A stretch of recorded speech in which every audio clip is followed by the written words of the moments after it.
Good morning dear students. आज हम third class में मैथ्स में स्टार्ट करने जा रहे हैं चैप्टर 6 जिसमें आपका डिवीजन। इससे पहले हम लोग एडिशन सब्ट्रैक्शन पढ़ चुके हैं, मल्टीप्लिकेशन पढ़ चुके हैं कि मल्टीप्लाई कैसे किया जाता है, और अब हम पढ़ेंगे डिवीजन।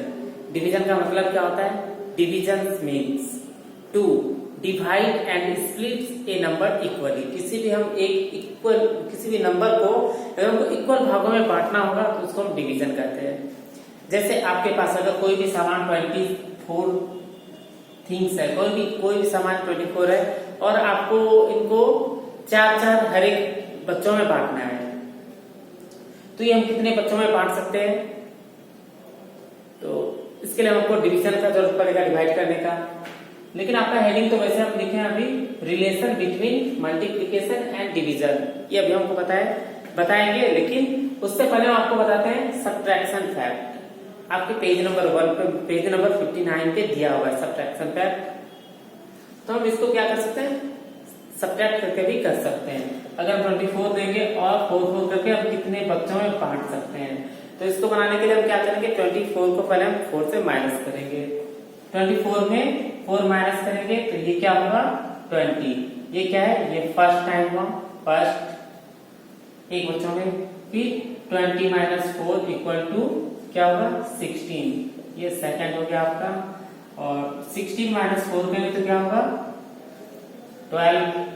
थर्ड हो गया ये आपका। और 12 माइनस 4 करेंगे तो क्या होगा? 8। ये आपका फोर्थ हो गया। और 8 माइनस 4 करेंगे तो क्या होगा? 4। ये हो गया आपका 8। और ये 4 है। 4 माइनस 4 करेंगे तो क्या होगा? और आपको तब तक माइनस करते जाना जब तक क्या 0 ना आ जाए। यहाँ पे आ गया 0, तो ये कितने आया? 6 बार में आया। तो ये यहाँ पे क्या होगा? तो हम 6 बच्चों में इक्वली बांट सकते हैं इसको। कितने बच्चों में? तो 6 टाइम है तो 6 लिख दिए ऐसे। और अगर आप इसका मल्टीप्लिकेशन फैक्ट देखें, जैसे आपको दिया हुआ है relation between multiplication and division. अब यहाँ पे 6 आ गया, 24 डिवाइड 4 इक्वल टू 6। ठीक है, डिवाइड। अब इसका अगर हम मल्टीप्लिकेशन फैक्ट देखेंगे तो क्या होगा? तो 6 को अगर हम 4 से मल्टीप्लाई करेंगे तो क्या होगा? 6 इंटू 4 इक्वल टू 24। और यानी तो अगर हम 4 इंटू 6 करेंगे तो क्या होगा? 4 इंटू 6 इक्वल टू 24। आप लोग प्रॉपर्टी ऑफ मल्टीप्लिकेशन पढ़े थे कि अगर हम किसी भी दो डिजिट को अगर हम उसके ऑर्डर को अगर हम चेंज कर देंगे तो उसका मल्टीप्लाई 7 आएगा। जैसे 6 4 24 है तो 4 6 24 ही होगा। ये आपका मल्टीप्लिकेशन फैक्ट है। ये डिवाइड है आपका, इसका क्या है? ये मल्टीप्लिकेशन फैक्ट है। अगर आपके बुक में दिया हुआ है ये एक्सरसाइज 6A में दिया हुआ है right the multiplication fact for. तो इसमें क्या कीजिएगा आप लोग? जिसमें ए नंबर में है 18 डिवाइड 6 है इक्वल टू 3 है। क्या 18 डिवाइड, इसके हम इसको मिटाते हैं पहले और तो आपको एक्सरसाइज पे ले सकते हैं। एक्सरसाइज 6 से इसमें एक्सरसाइज 6 से लिख दिए right the multiplication fact for. A number question में आपका दिया हुआ है, ए नंबर क्वेश्चन है 18 डिवाइड 6 इक्वल टू 3। अगर 18 में हम 6 करके बांटेंगे तो ये कितने बच्चों में बांट सकते हैं? कितने भागों में? तो 3 भागों में। इसका आंसर है 3। अगर इसका मल्टीप्लिकेशन फैक्ट लिखेंगे तो क्या होगा? ये 6 है और ये 3। अगर 6 को 3 से मल्टीप्लाई करेंगे तो क्या होगा? 18। और 3 को 6 से मल्टीप्लाई करेंगे तो क्या होगा? ये 18। ये दिया हुआ आपका मल्टीप्लिकेशन फैक्ट। आप लोग देखिए, ये आपका मल्टीप्लिकेशन फैक्ट हो गया। ऐसे तो दिया हुआ है आपको 18 divide 6 equal to 3, 6 into 3 equal to 18। पर डिवाइड में जैसे हम आप लोगों को एड में बताए थे, add and subtract hand, subtract में बताया सब्ट्रैक्ट हैंड क्या होता है, मिन्यूएंड क्या होता है, डिफरेंस होता है। ठीक उसी तरीके से डिवाइड में भी हम इन नंबरों को कुछ बोलते हैं। जैसे 18 ये क्या है? इसको हम लोग क्या बोलते हैं? 18 को क्या बोलेंगे? इसका नाम क्या है? और इसको क्या बोलेंगे? नीचे ले जाते हैं। 6 को क्या बोलते हैं और 3 को क्या बोलते हैं? तो ये 18 है, ये 18 आपका क्या है, डिविडेंड है। क्या है ये आपका डिविडेंड। और ये क्या है, 6 जो है, जैसे हम लोग 18 अगर डिवाइड लिखते हैं तो 18 और यहाँ पे 6 लिखते हैं, तो बीच में जो होता है वो क्या होता है, डिविडेंड होता है। और साइड में 6 जो है, ये क्या है, डिवाइजर होता है,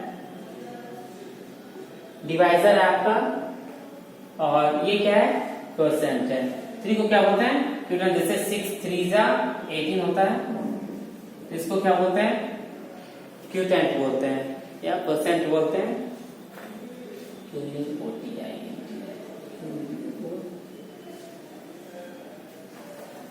ये क्या है, डिविडेंड है, ये डिवाइजर है और ये क्यूटेंट है।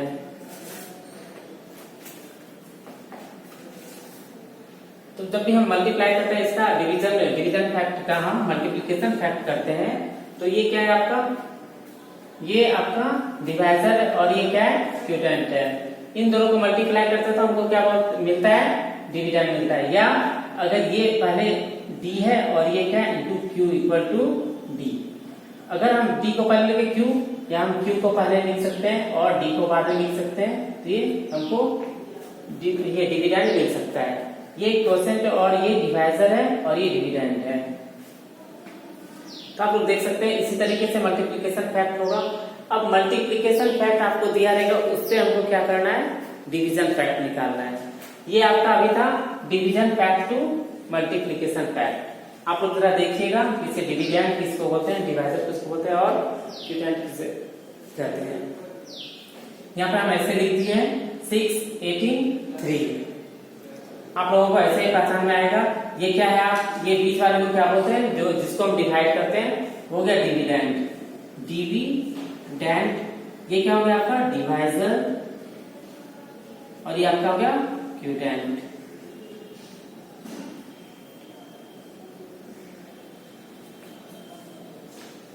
देख रहे हैं आप लोग, ये 3 जो है, ये इसको क्यू बोलते हैं, शॉर्ट फॉर्म में अगर हम क्यू बोल सकते हैं, इसको डी बोल सकते हैं, इसको हम डी बोल सकते हैं। ये हो गया। अब जो है डिवाइड, ये हम मल्टीप्लाई से डिवीजन फैक्ट आपको बता रहे हैं।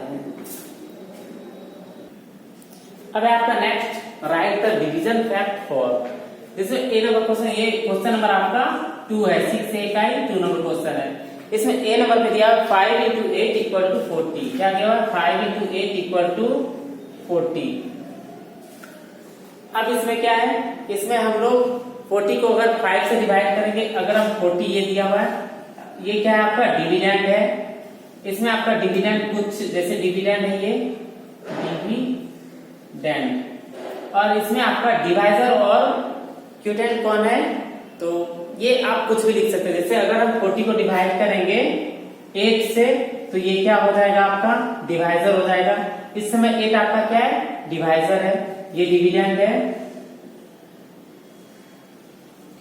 ये डी है, डिविडेंड है, और ये क्या हो गया, डिवाइजर हो गया, और इक्वल टू ये 5 क्या हो गया आपका, क्यूटेंट हो गया।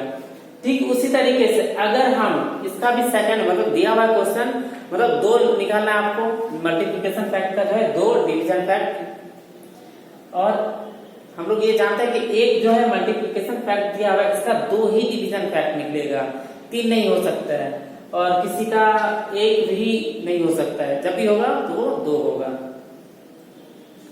जैसे ये हो गया आपका 5। अगर हम 40 को डिवाइड करेंगे 5 से, तो इसका आंसर क्या हो गया। अब यहाँ पे देखिए, ये क्या हो गया आपका, डिविडेंड हो गया, और ये क्या हो गया, डिवाइजर हो गया। तो इसमें हम ये नहीं बोल सकते कि ये क्वोशिएंट है और ये डिवाइजर है, ये मतलब आंसर के साथ चेंज हो जाएगा। लेकिन हाँ, इसको हम डिविडेंड बोलेंगे।